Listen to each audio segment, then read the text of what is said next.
अस्सलाम वालेकुम दोस्तों, बेहतरीन अपडेट अची चुकी है। सिजावल खान और शेर अली जो मुकाबलो थियण वारो आहे अॻी क़िस्त में। तव्हांखे इहो ॿुधाईंदासीं दोस्तों, एक नई अपडेट तव्हांजे नाम कंदासीं।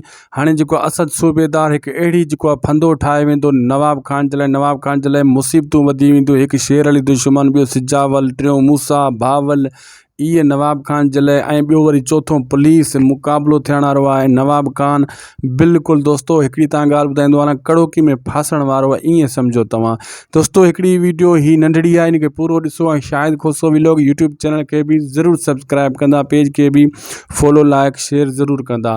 दोस्तों मां तव्हांखे हिकिड़ी ॿी ॻाल्हि ॿुधाईंदो हलां त हाणे 2-3 क़िस्तनि जे अंदरि सिजावल खान अचण सां ई दबंग एंट्री हणंदो। ऐं पहिरीं ॻाल्हि त अचण सां ई अकबर खां कहाणी ॿुधी करे सिधो ई शेर अली जो ताक़ ते वञी उन सां जेको आहे मुहाॾो अटकाईंदो। लेकिन उन खां पहिरियां तव्हांखे ॿुधायूं त हाणे शेर अली बि घटि नाहे करण वारो। अकबर खे जीअं सटको ॾिनई, उन खां पोइ हाणे गुलनि खे बि कुटको ॾियण वारो आहे। ऐं पुलिस सां मिली करे असद खां सॼी जानकारी वठंदो ऐं SHO असद वेंदे वेंदे फाहो ठाहे वेंदो नवाब खान जे लाइ। जेका बि खून ख़राबा कराया हुआ सभई केस इन जे मथां ठाहियूं हलियो वेंदो। लेकिन कुझु पुलिस वारा नवाब खान सां ॿधल हूंदा, उहे नवाब खान खे ॿुधाइण जी कोशिशि कंदा तोसां असद सूबेदार ही करे रहियो आहे।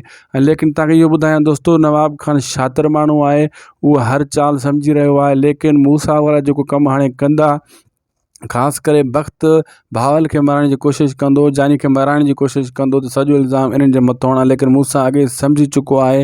हाणे बख़्त खे किडनैप करण जे लाइ, अगवा करण जे लाइ पूरी प्लैनिंग उन्हनि तयारु करे छॾी आहे।